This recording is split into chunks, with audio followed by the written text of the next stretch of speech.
नमस्कार मित्रांनो, कसे आहात सगळे? मस्त मजेत ना? एस क्लास एज्युकेशन बाय सुहानीमध्ये तुम्हा सर्वांचं मनापासून स्वागत आहे.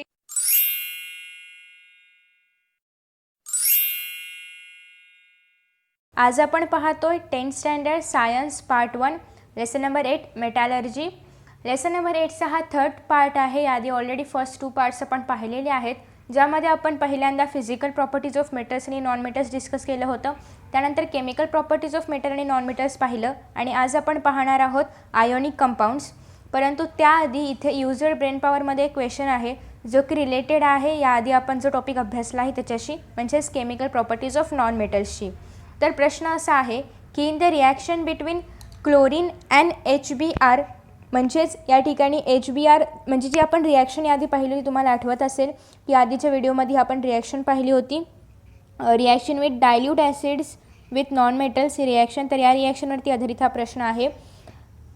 A transformation of HBr into Br2 takes place. म्हणजे या ठिकाणी काय झालं होतं, तर रिॲक्शन घडून आली होती. एकतर क्लोरीन होतं प्लस 2HBr आपण एक्वेशियस सोल्युशन घेतलं होतं आणि जेव्हा रिॲक्शन घडून आली होती दोघांमध्ये, तेव्हा आपल्याला 2HCl म्हणजे 2 मॉलिक्युल्स ऑफ हायड्रोक्लोरिक ॲसिड मिळालं होतं प्लस Br2 मिळालं होतं. ओके, हायड्रोब्रोमाइन आपण त्याच्यामध्ये एक्वेशियस सोल्युशन टाकलं होतं. रिॲक्शन घडून आणली होती क्लोराईडसोबत, ओके, क्लोरीनसोबत, आणि त्यापासून आपल्याला 2HCl जे की 2 molecules of HCl plus Br2 म्हणजेच ब्रोमाइन मिळालं होतं. ओके, सो या ठिकाणी प्रश्न असा विचारलेला आहे, तर इथे जे ट्रान्सफॉर्मेशन झालं होतं त्याला आपण ऑक्सिडेशन म्हणू शकतो का? तर अर्थातच त्याला आपण ऑक्सिडेशन म्हणू शकतो. ही एक ऑक्सिडेशन प्रोसेस आहे. आणि what is the oxidant that brings about the oxidation, आणि या ठिकाणी कोणतं ऑक्सिडंट आहे की ज्याने ऑक्सिडेशन घडून आणलेलं आहे? तर या ठिकाणी अर्थातच क्लोरीन हे ऑक्सिडेशन आहे. ओके, आता आपण आपला टॉपिक पाहूया जो की आहे आयोनिक कंपाऊंड. सो आता या ठिकाणी the compounds formed from 2 units namely cation and anion are called ionic compounds. आता या ठिकाणी सांगितलेलं आहे की केटायन आणि anion. So what is cation आणि अनायन? केटायन म्हणजे पॉझिटिव्हली चार्ज, पॉझिटिव्ह चार्ज, आणि अनायन म्हणजे निगेटिव्ह चार्ज. ओके, तुम्हाला माहिती आहे की ॲटम्स एलिमेंट्सवरती 2 प्रकारचे चार्ज असतात. एक तर पॉझिटिव्ह चार्ज. पॉझिटिव्ह चार्ज केव्हा येतो? जेव्हा इलेक्ट्रॉन्स जे असतात तर ते दिले जातात. जेव्हा इलेक्ट्रॉन्स म्हणजे आउटरमोस्ट शेलमधले इलेक्ट्रॉन्स दिले जातात तर तेव्हा त्याच्यावरती येतो पॉझिटिव्ह चार्ज म्हणजेच केटायन, आणि जेव्हा इलेक्ट्रॉन्स एक्सेप्ट केले जातात तेव्हा येतो निगेटिव्ह चार्ज म्हणजेच एनायन. ओके, सो एनायन आणि केटायन यांच्यामुळे जो बॉन्ड तयार होतो, जो कंपाऊंड तयार होतो, त्याला आपण आयोनिक कंपाऊंड असं म्हणतो. The cation and anion being oppositely charged. आता केटायन काय आहे? पॉझिटिव्हली आहे. एनायन काय आहे? निगेटिव्हली आहे. म्हणजे कसे आहेत? अपोजिट चार्ज आहेत. Okay, there is an electrostatic force of attraction between them.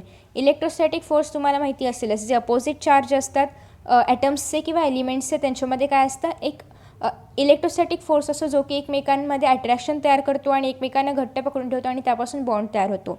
Okay, as you know this force of attraction between cation and anion is called as ionic bond. आणि cation आणि अनायन यांच्यामधले हे जे attraction आहे, जो electrostatic force आहे, त्याच्यापासून जो bond तयार होतो त्यालाच आपण आयोनिक बॉन्ड असं म्हणतो.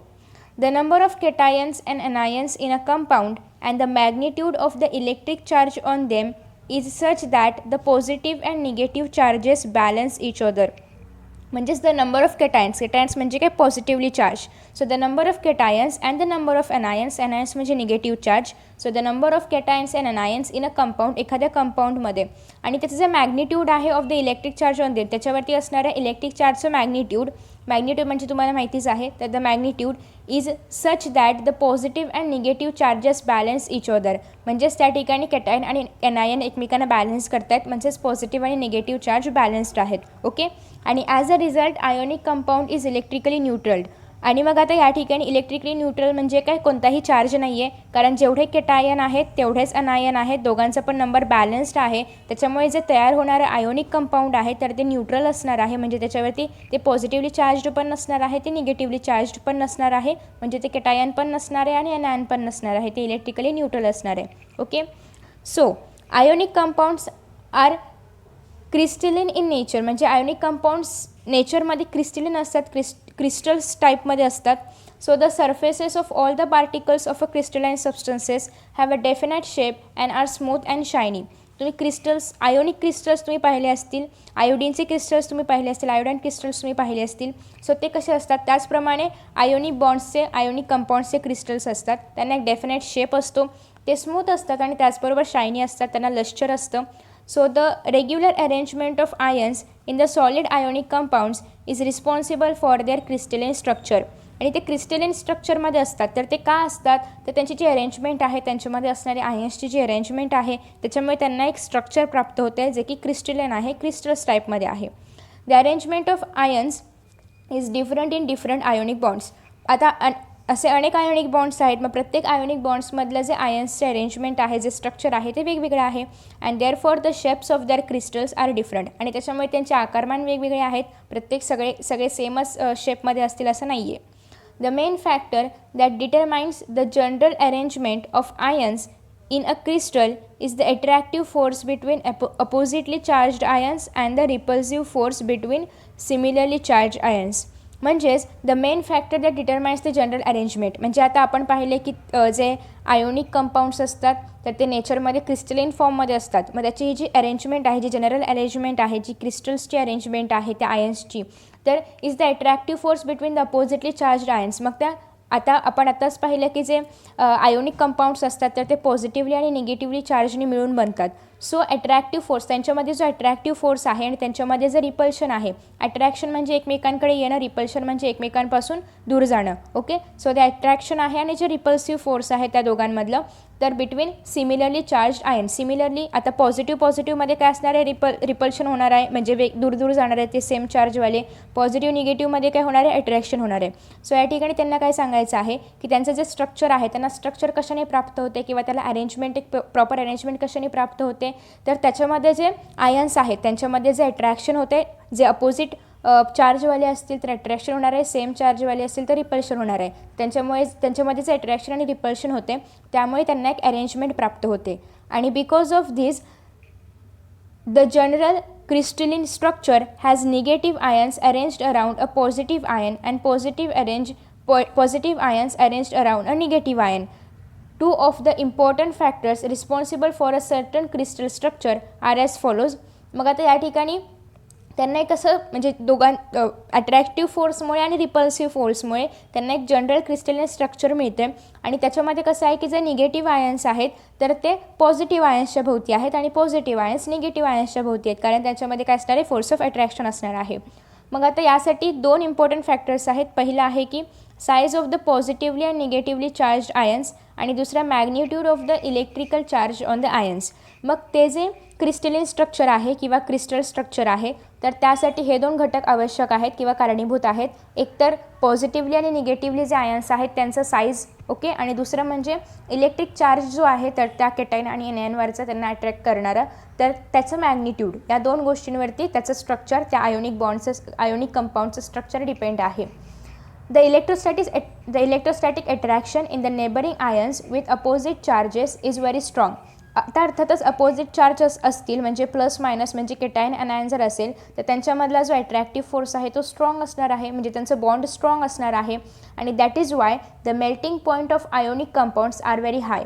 आणि त्याच्यामुळे मेल्टिंग पॉईंट, आता जर ते खूप चिटकून असेल किंवा त्यांच्यामध्ये जर स्ट्रॉंग बॉन्ड असेल तर ते पटकन मेल्ट होतील का, तर नाही. मग यांच्यामुळेच जे आयोनिक कंपाऊंड असतात तर त्यांचा मेल्टिंग आणि बॉइलिंग पॉईंट खूप हाय असतो, खूप जास्त असतो. Also though ionic compounds are hard and brittle. आणि त्यांचं स्ट्रक्चर कसं आहे, आता गुंतलेलं आहे, म्हणजे एकदम ते एकमेकांना चिटकून असणार आहेत, म्हणजे प्लस मायनस चार्ज एकमेकांना चिटकून असणार आहेत. सो ते कसं असणार, त्यांचं स्ट्रक्चर एकदम हार्ड असणार आहे आणि ब्रिटल असणार आहे. ओके, आता या लेसनमध्ये आपण आयोनिक कंपाऊंड्स अभ्यासतोय, पण कार्बन कंपाऊंड या लेसनमध्ये आपल्याला कोव्हॅलंट बॉन्ड्स पण अभ्यासायचे आहेत, कोव्हॅलंट कंपाऊंड्स पण अभ्यासायचे आहेत. सो त्या लेसनची आपण याचं कंपॅरिझन करू शकतो की आयोनिक बॉन्ड्स कसे आहेत आणि कोव्हॅलंट बॉन्ड्स कसे आहेत. आता आपण पाहिलं की आयोनिक बॉन्ड्सचा मेल्टिंग पॉईंट खूप हाय असतो, बॉइलिंग पॉईंट खूप हाय असतो, but as comparative to the covalent बॉन्डचा melting point, boiling point low असतो, कारण कोव्हॅलंट बॉन्ड्स शेअरिंग ऑफ इलेक्ट्रॉनमुळे तयार होतात आणि जे आयोनिक कंपाऊंड्स आहेत तर ते चार्जेसच्या शेअरिंगमुळे, म्हणजेच केटाईन आणि एनायन यांच्यामुळे तयार होतात. त्याच्यामुळे ते कसे स्ट्रॉंग आहेत. Okay, as comparative to the covalent bonds. Covalent आपण नंतर पाहणार आहोतच, याआधी पण आपण पाहिलेलं आहे बेसिक कोव्हॅलंटबद्दल. नेक्स्ट आता आपण पाहतोय प्रॉपर्टीज ऑफ आयोनिक कंपाऊंड्स. त्यासाठी आपल्याला अर्थातच एक्सपेरिमेंट करायचं आहे. ॲपॅरेटसमध्ये आहे की मेटल स्पॅच्युला आहे, बर्नर आहे, स्पॅच्युला म्हणजे थोडक्यात पक्कड आहे, बर्नर आहे, कार्बन इलेक्ट्रोड्स आहेत, बीकर घ्यायचं आहे, सेल आहे, लॅम्प आहे, प्रेस्की आहे, इलेक्ट्रिकल वायर आहे, एक्सेट्रा. केमिकल्समध्ये आहे samples of sodium chloride, potassium iodide and barium chloride आणि वॉटर एक्सेट्रा. प्रोसिजर अशी आहे की observe the above samples, place sample of one of the above salts on the spatula and heat it on flame of the burner. आता या ठिकाणी काय सांगितलेलं आहे, आपण बरेचसे केमिकल्स घेतलेले आहेत, केमिकल्सचे सॅम्पल्स घेतलेले आहेत. तर हे जे सॅम्पल्स आहेत यापैकी एकाचं सॅम्पल आपल्याला स्पॅच्युलावरती ठेवायचं आहे, म्हणजेच त्या पक्कड किंवा जे पण इन्स्ट्रुमेंट असेल स्पॅच्युला आपण याआधी बघितलेलं आहे, तर स्पॅच्युलावरती ते ठेवायचं आहे आणि तुम्हाला ते बर्नरच्या फ्लेमवरती धरायचं आहे. So repeat the procedure with the another salt. मग दुसऱ्या एखाद्या केमिकलसोबत दुसऱ्या एखाद्या सॉल्ट, हे सगळे सॉल्ट आहेत तर दुसऱ्या एखाद्या सॉल्टसोबत तुम्ही हे करून बघा. मग तुम्ही एकदा आता जर तुम्ही सोडियम क्लोराईड घेतला असेल तर नंतर पोटॅशियम आयोडाईडसोबत करून बघा, नंतर बॅरियम क्लोराईडसोबत करून बघा. As shown in the figure, या ठिकाणी आपण हे फिगरमध्ये बघू शकतो, जे की नेक्स्ट पेजवर आपल्याला दाखवलेली आहे. या ठिकाणी तुम्हाला स्पॅच्युला पण बघायला मिळेल की अशा पद्धतीने पक्कडसारखं थोडंसं स्पॅच्युला असतं, त्याच्यामध्ये आपण एखादं सॉल्ट वगैरे पकडून ते फ्लेमवरती धरू शकतो. ओके. सो पुढे आपल्याला सांगितलेलं आहे assemble and electrolytic cell by using a beaker and connecting the carbon electrodes to the positive and negative terminal of the cell. मग तुम्हाला काय करायचं आहे, आपण बीकर घेतलेलं आहे, आपण पाणी पण घेतलेलं आहे, बीकरमध्ये पाणी ओतायचं आहे आणि हे जे इलेक्ट्रोड्स आपण घेतलेले आहेत ते उभे करायचे आहेत आणि त्याचे आपल्याला पॉझिटिव्ह निगेटिव्ह टर्मिनल्स बरोबर बघून ते उभे करायचे आहेत. Okay. So dip the electrodes in the solution. त्यालाच आपल्याला वायर वगैरे सगळं जॉईन करायचं आहे, लॅम्प वगैरे प्रेस्किट पूर्ण सेटअप आपल्याला तयार करायचं आहे आणि मग ते जे तुमचं इलेक्ट्रोड आहे ते तुम्हाला त्या वॉटरमध्ये डिप करायचं आहे. आणि त्याच्यानंतर कुठला पण साल्ट वॉटर तुम्ही घेऊ शकता, जसं की या ठिकाणी सोडियम क्लोराईड असेल किंवा पोटॅशियम आयोडाईड असेल, कुठलं पण सॉल्ट वॉटर तुम्ही घेऊ शकता. Do you see the lamp glowing. मग तुम्हाला या ठिकाणी लॅम्प म्हणजे थोडक्यात आपल्याला बल्ब घ्यायचा आहे आणि तुम्हाला या ठिकाणी जो बल्ब आहे तर तो ग्लो होताना पाहायला मिळतो आहे का ते चेक करायचं आहे. मग तुम्ही सोडियम क्लोराईड आधी घेतला असेल, नंतर पोटॅशियम आयोडाईड घेऊन चेक करा तो ग्लो होतो आहे का, असा एक्सपेरिमेंट तुम्हाला या ठिकाणी करायचा आहे. ओके. आता त्याच्यानंतर पुढे आपल्याला या ठिकाणी आता याच्या ऑब्झर्वेशनवरती आधारित प्रॉपर्टीज सांगितलेल्या आहेत. तर पहिल्यांदा तुम्ही ते काय केलं, सॅम्पल हीट केल्यानंतर त्याला तुम्ही सॉल्ट वॉटरमध्ये टाकलं, म्हणजे ते जे काही तुम्ही जे पण सॉल्ट घेतलं असेल, या ठिकाणी आपल्याला काही एक्झाम्पल्स दिले होते, त्यापैकी जे पण सॉल्ट घेतलं असेल ते तुम्ही पाण्यामध्ये टाकलं असेल, सॉल्ट सोल्युशन तयार केलं असेल, मग त्याच्यामध्ये ते कार्बनचे इलेक्ट्रोड्स किंवा ग्रॅफाईट रॉड तुम्ही टाकले असतील आणि मग सगळा सेटअप तुम्ही अरेंज केला असेल आणि त्यामधून तुम्हाला हे पाहायचं आहे की तो जो लॅम्प आहे किंवा तो जो बल्ब आहे तर तो ग्लो होतो आहे का, म्हणजे थोडक्यात इलेक्ट्रिसिटी त्यामधून पास होते का. ओके.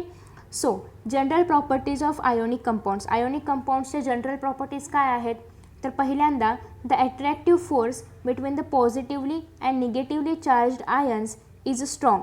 आता या ठिकाणी आपण काय पाहतोय की आयोनिक कंपाऊंड्स हे पॉझिटिव्ह आणि निगेटिव्ह म्हणजेच केटायन आणि अनायन यांच्यामुळे बनलेले असतात आणि त्याचं स्ट्रक्चर खूप स्ट्रॉंग असतं. Okay.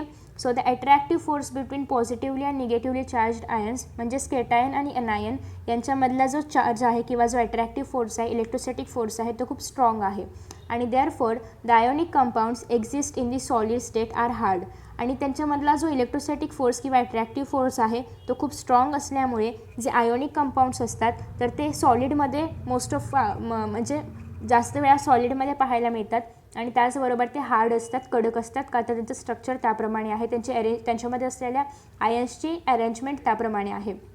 Next, the ionic compounds are brittle. ते ब्रिटल असतात and can be broken in to pieces by applying pressure. Brittle म्हणजे कसं, तर तुम्ही फळ्यावर लिहिणारा खडू बघितला असणारच आहे अर्थात, तो जेव्हा तुम्ही खाली टाकता तेव्हा त्याचे असे तुकडे म्हणजे थोडक्यात पावडरसारखं काही होतं. ओके. तर ते ब्रिटल आहे.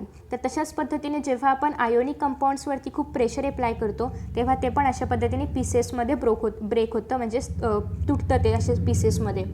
The intermolecular force of attraction is high in ionic compounds. आणि आयोनिक कंपाऊंड्समध्ये इंटरमॉलिक्युलर म्हणजे मॉलिक्युल्स म्हणजे पॉझिटिव्ह निगेटिव्ह टर्मिनलमधले मॉलिक्युल्समधला जो फोर्स असतो तर तो खूप स्ट्रॉंग आहे, अट्रॅक्शन खूप हाय आहे. Large energy is required to overcome it. आणि तो ब्रेक करण्यासाठी खूप मोठ्या प्रमाणामध्ये एनर्जीची आवश्यकता असते कारण त्यांच्यामधला बॉन्ड खूप स्ट्रॉंग असतो. So therefore the melting point and boiling point of ionic compounds is very high. आणि त्याच्याचमुळे मेल्टिंग पॉईंट आणि बॉइलिंग पॉईंट आयोनिक कंपाऊंड्सचा खूप जास्त असतो. त्यांचे अरेंजमेंट खूप जास्त स्ट्रॉंग आहे, त्यांचं जे स्ट्रक्चर आहे ते खूप हार्ड आहे आणि ते तोडण्यासाठी ब्रेक करण्यासाठी खूप मोठ्या प्रमाणामध्ये एनर्जी हवी असते.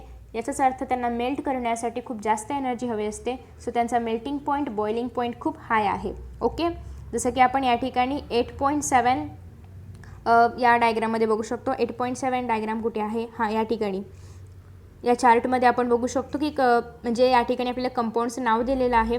आयोनिक आहे की आयोनिक नाही आहे ते सांगितलेलं आहे. या ठिकाणी मेल्टिंग आणि बॉइलिंग पॉईंट सांगितलेलं आहे. आता H2O तर आयोनिक कंपाऊंड नाही आहे, बट इतर जे झिंक क्लोराईड मॅग्नेशियम क्लोराईड वगैरे आहेत तर ते आयोनिक कंपाऊंड आहेत. त्यांचा मेल्टिंग पॉईंट आपण कंपॅरेटिव्हली बघू शकतो की नॉन आयोनिकपेक्षा आयोनिक बॉन्ड्सवाल्यांचा मेल्टिंग आणि बॉइलिंग पॉईंट कितीतरी पटीने अधिक आहे. तर अशाच पद्धतीने त्यांचा मेल्टिंग आणि बॉइलिंग पॉईंट खूप हाय असतो. आता या ठिकाणी चुकून 8.6 लिहिलं आहे, सो आय थिंक की ते 8.7 आहे. ओके, त्याच्यानंतर पुढे फोर्थ पॉईंट आहे, फोर्थ प्रॉपर्टी आहे की the ionic compounds are water soluble. आणि जे आयोनिक कंपाऊंड्स असतात तर ते वॉटर सोल्युबल म्हणजे पाण्यामध्ये सोल्युबल असतात, विरघळू शकतात. This is because the water molecules orient in a particular manner around the ions separated by dissociation process. आणि मग वॉटर मॉलिक्युल्स पाण्याचे जे मॉलिक्युल्स आहेत तर ते जे आयोनिक कंपाऊंड्स असतील तर त्याच्या मॉलिक्युल्सचं बरोबर डिसोसिएट करतात. डिसोसिएशन प्रोसेस या ठिकाणी घडून येते आणि they can separate it. Okay, आणि त्याच्यामुळे आयोनिक कंपाऊंड्स पाण्यामध्ये सोल्युबल आहेत, विरघळू शकतात. पाण्यामध्ये त्याचे पार्टिकल्स वेगळे होऊ शकतात. So as a result of this a new force of attraction is establish between the ions and the surrounding water molecules. आणि याच्यामुळे जे आयोनिक कंपाऊंडमधले आयन्स आहेत आणि जे पाण्याचे मॉलिक्युल्स आहेत त्यांच्यामध्ये एक वेगळ्याच प्रकारचा फोर्स तयार होतो. ओके, सो पुढे सांगितलेलं आहे replacing the original intermolecular attraction and aqueous solution of ionic compounds are formed. आणि मग त्या ठिकाणी काय होतं की त्या पाण्याचे मॉलिक्युल्स आणि ते आयोनिक कंपाऊंडमधले आयन्स यांच्यामध्ये एक वेगळ्याच प्रकारचा फोर्स तयार होतो. आणि मग याच्यामुळे replacing the original intermolecular attraction म्हणजे त्या आयन्समधले जे म्हणजे आत्ताच आपण पाहिलं थर्ड प्रॉपर्टीमध्ये की ते जे आयन्स असतात आयोनिक बॉन्डमधले आयोनिक कंपाऊंडमधले तर त्यांच्यामधला जो इंटरमॉलिक्युलर फोर्स असतो तो खूप जास्त असतो. मग हा जो इंटरमॉलिक्युलर फोर्स आहे तर तो रिप्लेस होतो आणि त्या ठिकाणी त्या आयोनिक कंपाऊंडचं एक एक्वेशियस सोल्युशन तयार होतं. एक्वेशियस सोल्युशन तुम्हाला माहिती आहे. सो आयोनिक कंपाऊंड्स आर हवेवर insoluble in solvents like kerosene and petrol.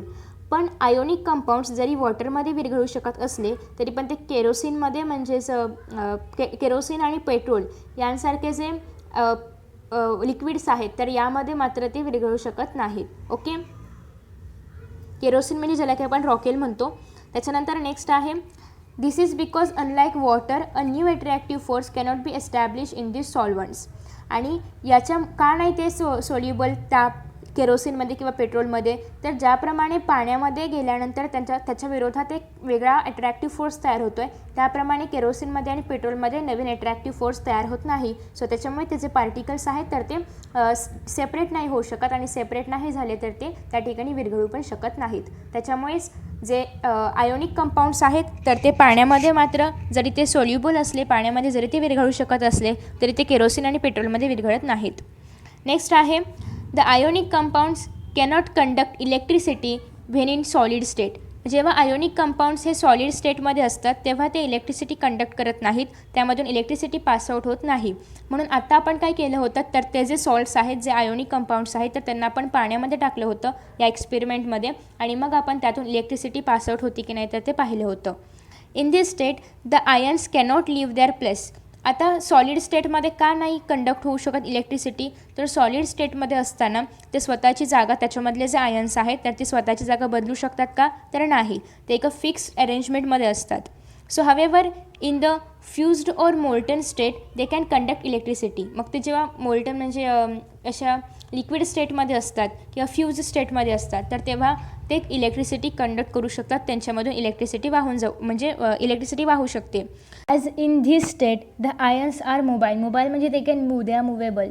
So the aqueous solution of ionic compounds conduct electricity as they contain the dissociated ions. आत्ताच आपण पाहिलं की आयोनिक कंपाऊंडमधले जे आयन्स असतात तर ते जेव्हा आपण वॉटरमध्ये टाकणार तेव्हा ते सोल्युबल असतात. सो त्या ठिकाणी ते वॉटर मॉलिक्युल्ससोबत नवीन अट्रॅक्शन फोर्स तयार होतो आणि they can soluble in the water. Okay, so मग या ठिकाणी डिसोसिएशन होतं. डिसोसिएटेड जे आयन्स असतात सो त्याच्यामधून मात्र इलेक्ट्रिसिटी कंडक्ट होऊ शकते.